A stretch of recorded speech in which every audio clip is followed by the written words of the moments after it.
Praise the Lord. ஆண்டவர் இரட்சகருமாகிய இயேசு கிறிஸ்துவின் நாமத்தினாலே உங்களை வாழ்த்துகிறேன். கர்த்தர் உங்க கூட இருக்கிறாரு. இப்படிதான் ஒரு நாளும் நீங்க சொல்றீங்க, ஆனா எங்க வாழ்க்கையில் ஒரு சமாதானம் இல்லையே. ஆண்டவர் எங்க கூட இருந்தா எங்க வாழ்க்கையில சமாதானம் இருக்கும்ல. எங்க குடும்பத்துல ஒரு சமாதானம் இல்லையே. நான் வேலை செய்யற இடத்துல ஒரு சமாதானம் இல்லையே. ஏதோ ஒரு கலக்கத்தோட என் வாழ்க்கை போயிட்டு இருக்குதுன்னு நினைக்கிறீங்களா? இன்னைக்கு ஒரு வாக்குத்தத்த வார்த்தையை கொடுத்து ஆண்டவர் உங்களை தைரியப்படுத்த போகிறார். 147 சங்கீதம் 14 வசனம், அவர் உன் எல்லைகளை சமாதானம் உள்ளவைகளாக்கி உச்சிதமான கோதுமையினால் உன்னை திருப்தியாக்குகிறார். எல்லைகள் எல்லாம் சமாதானம். உங்க கையை வானத்துக்கு நேராக உயர்த்தி சொல்லுங்க, என் எல்லைகள் எல்லாம் இனி சமாதானத்தை கர்த்தர் கொடுக்க போகிறார். உங்கள் குடும்ப எல்லைக்குள்ளே கர்த்தர் ஒரு சமாதானத்தை கொடுக்க போகிறார்.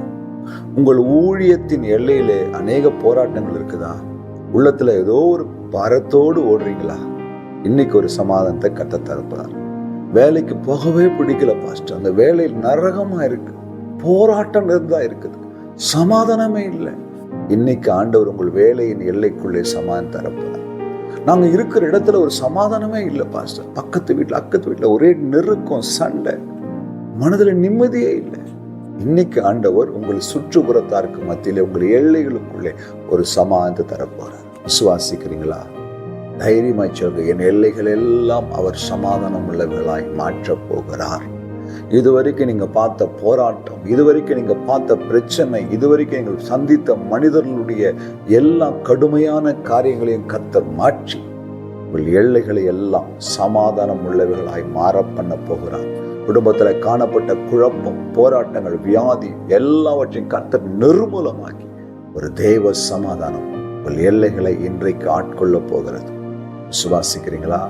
தேவ சமாதானம் உங்களுக்கு வேணுமா? இன்னைக்கு என் கூட சேர்ந்து ஜெபம் பண்ணுங்க. இந்த வசனத்தின் மேல கையை வச்சு ஜெபம் பண்ணுங்க. ஆண்டவரே, எங்கள் எல்லைகள் எல்லாம் சமாதானம், எங்கள் எல்லைகள் எல்லாம் ஒரு சமாதானம் நிரம்பி வழியிட்டன. ஏசப்பா இன்னைக்கு செய்ய போறார். ஜெபிக்கலாமா? அன்பும் இரக்கம் நிறைந்த தகப்பனே, இந்த வார்த்தை கேட்டுக்கொண்டிருக்கிற ஒவ்வொரு பிள்ளைகள் வாழ்க்கையிலும் அடியனுடைய வாழ்க்கையிலும் எங்கள் எல்லைகள் எல்லாம் சமாதானம் நிறைந்து காணப்படட்டும். சமாதானத்தின் தேவன் தாமே சாத்தானை எங்கள் காலின் கீழே நசுக்கி போட்டு இதுவரைக்கும் அவன் மூலமாய் வந்த போராட்டங்களுக்கு முற்றுப்புள்ளி வைத்து எங்கள் எல்லைகள் சமாதானமாய் மாறட்டும். கர்த்தர் அப்படி செய்ததுக்காய் நன்றி. இயேசு கிறிஸ்துவின் நாமத்தில் பிதாவே, ஆமென். அல்லேலூயா. God bless you.